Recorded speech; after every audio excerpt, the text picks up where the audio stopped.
Hello, my friends. Welcome. My name is Joe. This is the Joe Martino Show, and I am excited to talk to you about something today that was shared with me probably about 4 months ago, and it has literally caused me to something. Okay, that's maybe one of the best questions I've ever heard. What are you committed to? Not what are you capable of. Let's kick it off. This is the Joe Martino Show. You're listening to The Joe Martino Show, a podcast dealing with all things emotional, relational, and human nature. Joe is a licensed counselor in the state of Michigan, specializing in relationship therapy. He is also the author of the book, The Emotionally Secure Couple. All advice offered in this episode is offered for entertainment and educational purposes only. Enjoy the show. All right, so let's take some time and let's talk about the upcoming year. I want you to think about your year. I want to kind of talk about something that I have been pondering with you. I have been gotten quite a few emails about Facebook, the vaccines, the politics, and people are asking questions about like, hey, this thing's going on. What do I do? And some of them I haven't quite decided how I'm going to answer, so we're going to skip all the emails today, and we're going to talk about something completely different. It has nothing to do with any of those. It has to do with you and the upcoming year, you and the next month, you and the next 5 years. And so while this is kind of tied to the beginning of the year, it's also something that at any point we should be able to come back to, take a listen, and then move forward with whatever decisions we're making. So I want you to take some time, and I know from the feedback that I get that a lot of people tend to listen to this while they're driving or while they're running or doing that type of thing. But I want you to take a few minutes, and I want you to brainstorm about what you'd like 12 months from now to look like. 1 year. What do you want it to look like? And then I'd like you to work your way back. What do you want 6 months to look like? What do you want 30 days from now to look like? What's something in your life that if you could, if you could do it and you knew you could do it, or it didn't matter if you failed at it, what would you do? What would you try? Would you investigate going back to school? Would you enlist in a class? Would you take an art class? Would you try to sell an app? What would you do over the next 30 days, 6 months, 1 year, and then go out 5 years? What would that look like? And I recently heard somebody say, I don't plan too far in advance. I don't try to dream too much too far in advance because I don't want to experience the disappointment of having the dream and then it goes away, which I kind of get, but I kind of don't get. So you're going to have to kind of stay with me here, because one of the things that I want you to think about is, what do you want the future to look like? And then I want to ask you another question. And if you're an adult, as in probably 20, 19, 18 or above, I want you to think about what are something that you've thought you would do, or something that has been on your heart, on your mind, on your soul, that you would like to see change, that you've talked about for a long time, maybe, about how you'd like to see it change. Something in your life, something in the world. What is that thing? What is the thing that is running in your heart, in your mind, that over the years you're like, man, that would be great to change? Okay, so we've got two things so far. What do you want 30 days to look like? 6 months, 1 year, 5 years? What's something as you look in the past that you've wanted to change, but you've never actually leaned into to change? Or maybe you have tried to change it and it's failed. It didn't work. And then what is something that younger you, and you get to pick the younger you, would be shocked that you haven't done yet with present you? So 3 things total. I want you to write them all down. And don't worry, we're not creating a vision board. I've been seeing them get a lot of grief on Facebook and social media. I actually think they're a really good idea. Those and mood boards. You should look up mood boards. If you own a company, or if you are a hiring person for your company, so you might not own it, but maybe you're the person that makes decisions on hiring, you should look up mood boards. Okay, so we have our 3 things written down. Now what I want you to do is I want you to ask yourself, 3 categories. Hopefully there's more than 3 things. I want you to ask yourself, what are you committed to? Not what are you capable of, but what are you committed to? What are you committed to doing in 2021? What are you committed to doing in the next 30 days? What are you committed to doing in the next 6 months? What are you committed to doing in the next year? Like, I talk to people all the time about, like, well, they tell me I want to be writing. I'm like, okay, well, what if you committed to writing every day for 10 minutes for the next week? Do you have 70 minutes in your week that you could commit to writing total? Do you have 70 minutes, so 10 minutes a day, 7 days? I'm not very good at math, but I know that equals 70. Do you have 70 minutes to commit to walking? Do you have 70 minutes to commit to reading? Do you have 70 minutes to commit to whatever the thing is that you want to do? Whatever's on that list, you're like, oh man, this is something I would like to see done in 2021. This is something I'd like to see done in the next 30 days. Awesome. Can you commit 10 minutes a day to it?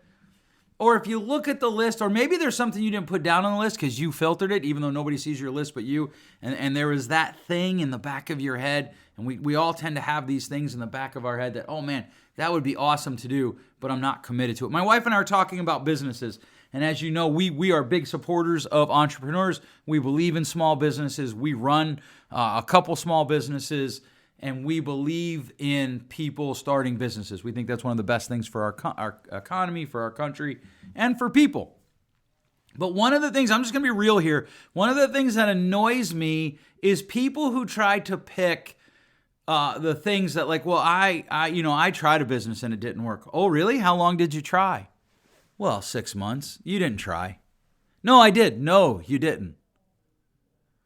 You weren't committed to it, because almost all research says that businesses take 3 to 5 years to kick off. Well, yeah, but I tried for 6 months. Yep. My kids wanted a new dog, and so I told them, I was like, hey, if you do all your chores without me having to tell you for 30 days straight, we'll consider a new dog. I wasn't worried one bit, because they did it for 2 days. And they said, well, we did it for 2 days. Yep, but that isn't actually commitment. And so the whole point of today's show is I want to ask you, what are you committed to? Not what are you capable of. The world is full of people sitting on the sidelines doing nothing that matters, who are incredibly capable of amazing things because they're not committed. And listen, I'm not a pie in the sky kind of guy thinking, oh, hey, if you want to be an astronaut and you're 46 years old, you can be an astronaut. You probably can't. You have to have a certain background. At some point, one of the hard truths for us to face is at some point, life's decisions lead us on a path and they limit other possibilities. But on almost all things that directly relate to your body, that relate to something you can create, that relate to your being, you can make changes at any time if you're committed. And so the business thing, like one of the things we talk about a lot, we being my wife and I, is, look, I'm actually, I don't know if you know this or not, but I'm not even sure what I'm called, a representative for an essential oils company. So if you drop a 50-pound thing on your foot and break your toe, I have an oil for that. That's a joke. I like to joke about it. But I do believe there are certain things that the oils help, and I have learned that there are certain supplements that I enjoy from them that really help me kind of stay healthy and moving, keep my brain clear. And so I'm a representative, or I don't even know what I'm called. Right? But here's the thing. When people tell me, oh, I run my own business, I find in those types of, I'm willing to admit that's a multi-level marketing thing. I'm willing to admit that most of the time they don't. I live in West Michigan, where Amway was birthed, founded, and grown. And most people who do that aren't actually business people. What they did was they picked the thing that they thought would require the least amount of effort. Well, Joe, isn't that smart? Maybe if you're committed to putting in enough effort. And so there are people that do multi-level marketing things. There's a guy in the town where I grew up who he transformed his life through Amway. He was like a triple diamond shining star in Dracula's universe level. I don't even know what that is. I made that up right here on the fly. All right, so don't get too hung up on like, hey, the business thing. But my point is, I want to know what people are committed to. I have people all the time come to me like, hey, I have a business idea. Awesome. Give me a business plan. Tell me what your business plan is. Show me your business plan. Give me a one sheet. Well, I don't even know what those are. Well, then you're not committed. Hey, I want to write a book. Awesome. Right. Well, yeah, but I don't have time. Then you're not committed. Because you'll make time for the things that are important to you. I was talking to somebody and his dad doesn't call him on holidays. And we were kind of talking it through. And he was like, one of the things that's weird with my dad right now is I feel like he's playing a power game with me because I'll call him on the holidays and he can never answer when I call, but I know he talks to my siblings. And I asked him, I said, well, okay, do you want a healthy relationship with your dad? Yes. Then you have to find the kindest possible way to call that out. Well, that's going to be hard. Yep. That's why it requires commitment. I don't know if I can do that. No. That's capability. And here's the thing I want you to get. Commitment creates capability. Commitment will always create capability. If you're committed to something, you'll find a way. History's too full of people who weren't capable, but they were committed and they became capable by learning. If you want to be a better parent, you can learn. You can find somebody to mentor you. You can read books. You can talk to other people. If you want to become a better spouse, you can learn. You can read books. You can get mentored. If you want to start a business, you can do it. You might have to save up. I once read a book about a guy who came here from another country and wanted to start his own business. He came here when he was 15. He started working in a place where he swept floors for I don't remember the exact number. It was some crazy small number. Of course, it was, 40 years ago or 35 years ago. And he saved all of his money. There's a guy that I follow on social media who sold all of his stuff and moved out to 102 acres in the middle of West Virginia, and he's homesteading out there. And somebody commented, well, you must have been rich before you did this. And he literally just laid it out. He's like, no, I wasn't. He's like, I just stopped spending money. My wife and I talked about this. We wanted to do this. Now, they didn't have kids. I don't think they have kids currently. I don't know. So this is a little bit different. But he's like, he lived in Pennsylvania. Our house was set at 45 in the winter, and in the summer, we didn't run electricity, so that our electricity bill was extraordinarily low. He's like, my truck was paid off, and I just stopped putting money into it. The heater broke, and I just didn't get it fixed until we had enough money saved up. We had investments, and when they would go up, we would save them. And he went through all the things that they did, how they ate. Now, look, you don't have to do that, right? They ate like ramen noodles for meals, and they did all this stuff, and they turned their city-dwelling house into basically every inch of their yard was a garden, and they were working in that all the time. And you don't have to do all that. But here's the thing. If you want to do what he needed to do, if you want to do if you wanted to go from living in the city, what he calls the rat race, and move out into the middle of nowhere and homestead, kind of off the grid, that's what he needed to do. And he was committed enough to do it. There's a motivational speaker who I will not mention because I don't really like a lot of his stuff.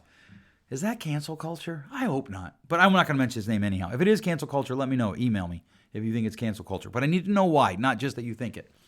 And one of the things that he did is he was doing a seminar. He was signing books, and he said a kid walked up to him and said, hey, I decided today watching you that I want to do what you do. And he looked at him and he said, well, are you willing to do what I did to get here? And that's something you have to consider. What are you willing to do to get where you want to go? How committed are you? Commitment creates capabilities. I have people tell me all the time, oh, hey, I kind of want to do, we would hire people. I remember one time we hired this one person, and she said to me, well, I want to do what you do. I want to do what you and Erica do. I kind of want the way that you guys do it. No, you don't. Because I'm the first one in. My wife and I are talking about this. I get insulted when people talk about oh, it must be nice. I was the first one in the building for years, and I'm still the last one to leave. Almost every night, whatever building I'm in, I'm the last one to leave. Are you willing to do that? Because that's commitment. I practice my counseling skills. When I talk to new counselors all the time, I tell them, they're like, how do I get good? I'm like, I'm telling you, practice, practice, practice, practice, practice. Be committed to the things that you don't want to do so you can become the person that you want to be, so that you can have the skills that you want by doing the things that you don't want to do. What are you committed to? Not what are you capable of, what are you committed to? Because commitment creates capabilities. There are so many. I used to coach, and I had some athletes that played for me that could have played in college and never did.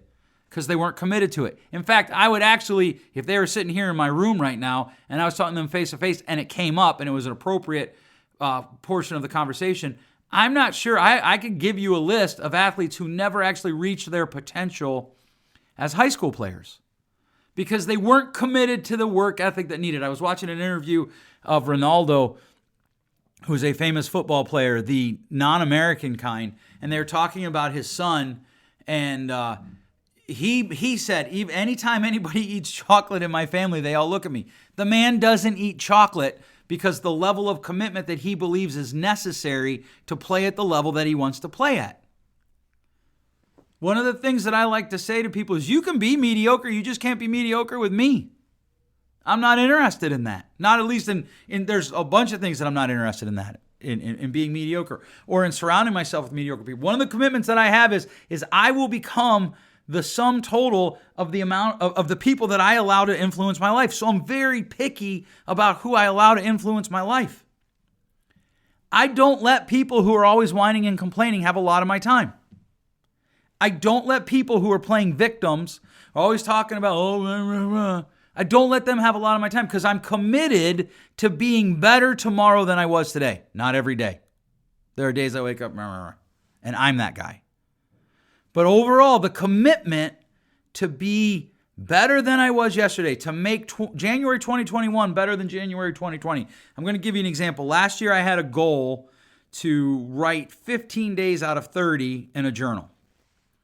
I hit that goal roughly, I got to look here real quick, so give me some grace if you would while we talk. I hit that goal 1, 2, 3, 4, 5, 6, 7,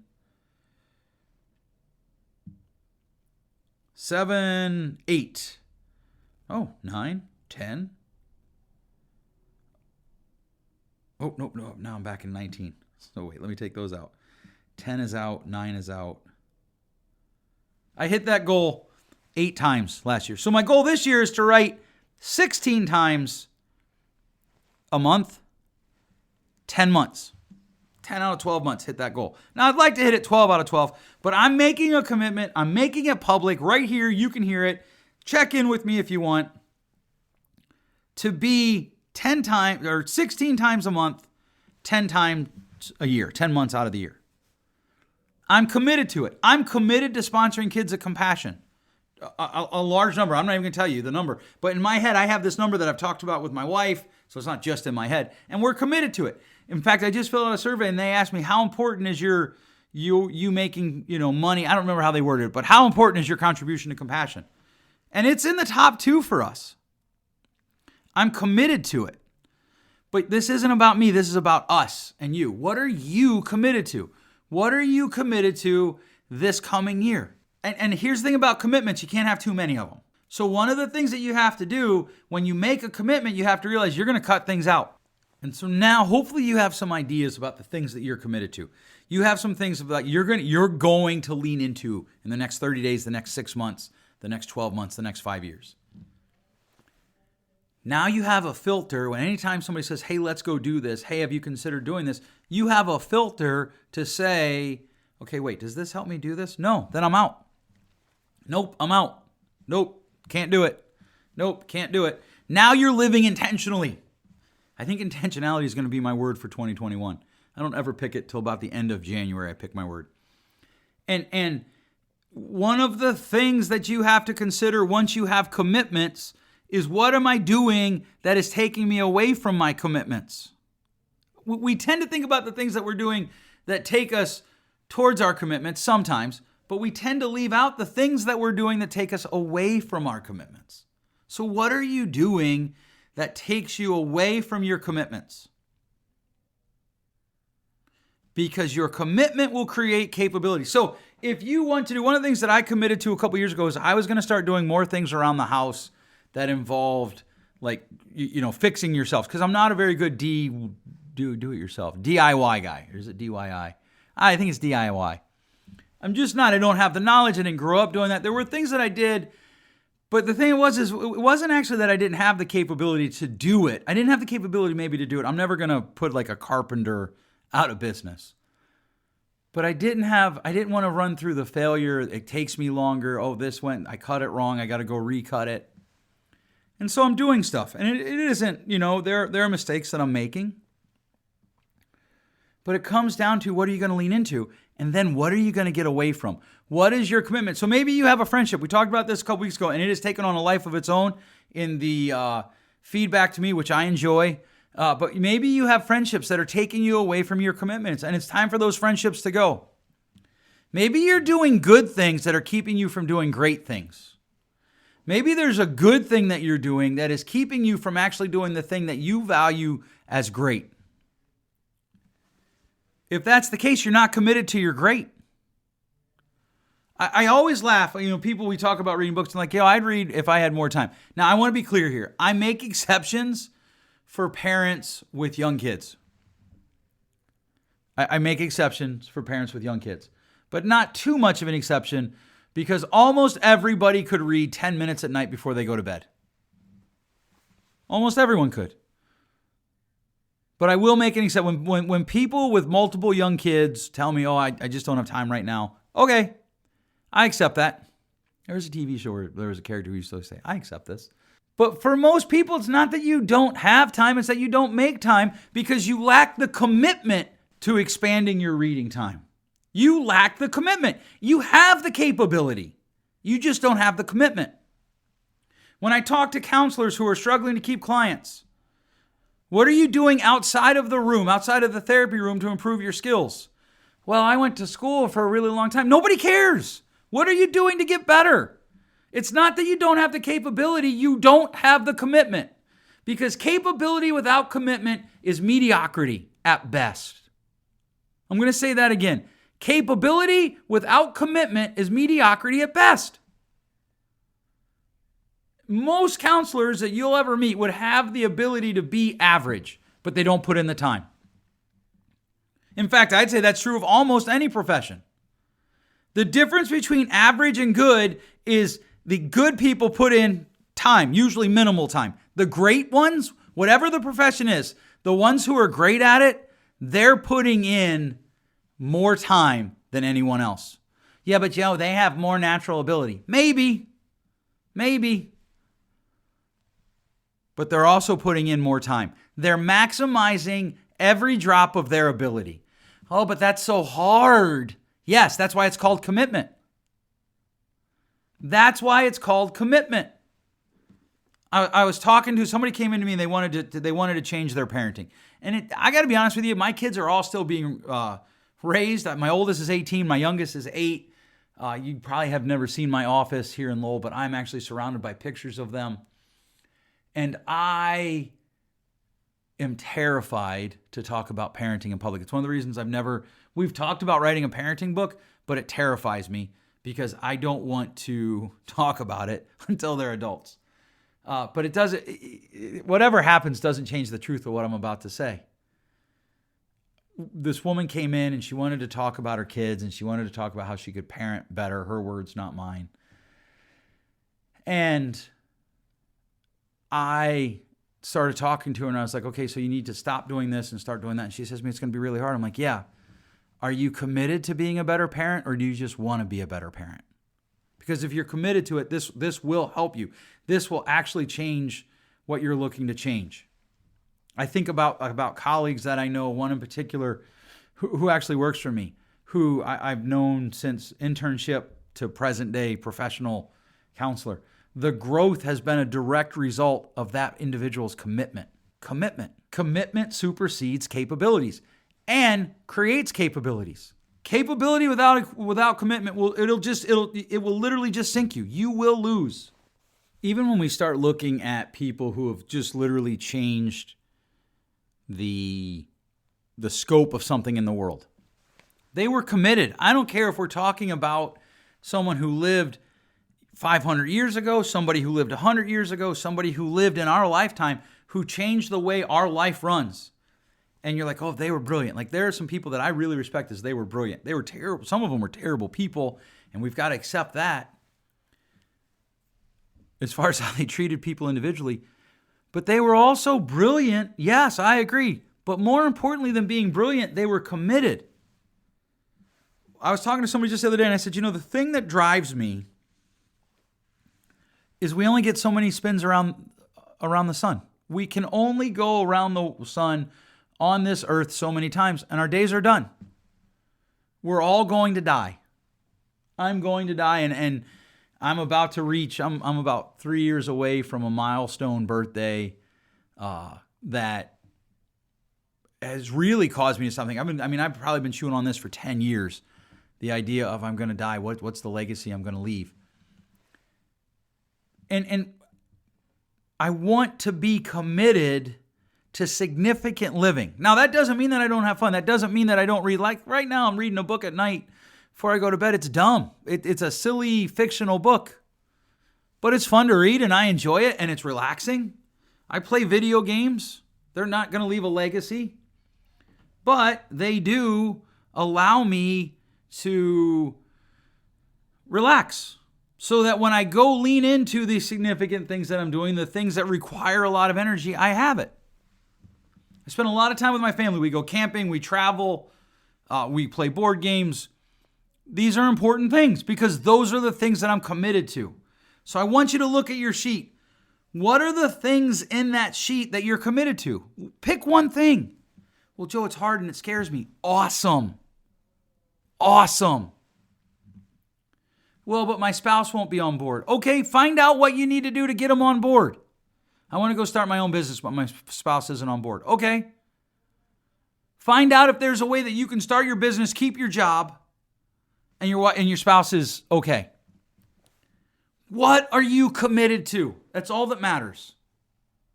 Honestly, if we start with capabilities, we're done. Now, what are you committed to? There are some things, look, we just don't have the capabilities. I'm not going to play in the NBA. There's only so many slots, and they won't recognize my talent. No, I'm kidding. But see, that's a great example of how when we rely on capability, we tend to reflect outward the responsibility for what did happen or what didn't happen. I talked about it last week. We tend to blame the world for the bad things that happen to us, but we never blame the world for the good things that happen to us. I'm not going to play in the NBA because I'm old and I don't have the talent and my knees don't work and my hands aren't big enough and I can't dunk and I can't play defense. I wouldn't make a high school team right now. That's the way it is. I have to accept that. I can be like, well, I'm committed to it. Yeah, but it's unlikely. Now, there are things that totally depend on my ability. I'm not going to. I could run a marathon. I could, if I'm committed to it. Because the thing is, like, I had a classmate one time who was going to run, not a marathon, it was a 25K. And she got hurt. And she was done. And she was not going to run the 25K again. Now, here's the thing. She couldn't run that 25K because of the injury. But that injury, because of that injury, here's how she wrote it. It robbed me of the desire, or it exposed your lack of commitment. And I know that's harsh, but we have to be willing to talk to ourselves in brutally honest terms. Maybe it didn't rob you of anything. Maybe it just exposed your lack of commitment. Because here's the thing. It's okay if you're not committed to it. There are good things. There are even great things in this world that I'm not committed to. I'm not. The other day, somebody asked me if I wanted to do something. I was like, you know what? That sounds like a great idea, and I wish you the best of luck in doing it. But I don't know what I would take out of my current list of commitments in order to be committed to what you're doing there. And so I'm going to have to gracefully and respectfully decline. It's a good thing. It's a great thing. I really hope the person succeeds. But they're going to succeed without me being a part of it because I don't know what I give up to get it done. So I want you to look at what are you committed to? What are you committed to? And then I want to ask yourself, what's the time you're going to give to it? So if it's writing and you're going to do the 10-minute thing, that's awesome. Do that for the next 6 months, 10 minutes a day, 180 days. Bet you get some writing done.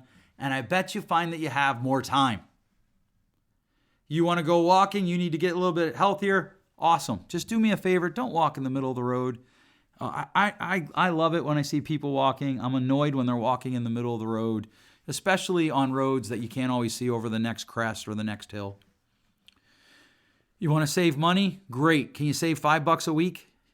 I can't save any money. Can you save $5 a week? Well, that'll only be, it won't be much, about $240 a year. But it's a start, It's a start. And with commitment, when you start, you find that you keep going, that you add to, that things grow, that you find more resources, that when you're committed, you find more resources. You find more people who are like-minded who want to help you. Almost anything that involves just you, if you haven't accomplished it, it's not because you don't have the capability. It's because to this point, you haven't committed to it. What are you committed to? All right. Thanks so much for listening. I hope you enjoyed today's episode. I'd love to hear from you. What are you committed to? Email me, joe@joemartino.com. Let me know what you're committed to. What are you committing to for the next 12 months? And then when 12 months are up, write me back and tell me how it went. And we'll talk about what happens when I'm committed and it doesn't go the way I want it to. If you like this episode, please share with your friends. I am excited to let you know we are getting ready to relaunch our YouTube page. We have footage that has been made that's currently at the editor, and they're editing it and doing all that stuff that they do. And then we're going to get it back and we're going to put it up later this month. We are also excited to announce that we have found a location in Florida for retreat-style marriage conferences. There's a property down there that we think is going to work well. And so we're excited about that. Obviously, after the COVID restrictions come up, we are thinking about some sort of marriage conference intensive through Zoom or something like that, if that is something that people would be interested in. And we're still working on the men's mentoring program. The big holdup there right now, honestly, is the COVID situation, and just figuring out how do we best get 6 or 7 or 8 guys together, and everybody, all of the rules around that and everyone's concerns can at least be addressed. And we're still working on that, and just looking to see what the future holds regarding that. But we are committed to it, and we're going to see how it works out. All right, thanks so much for listening. We'll catch you next time.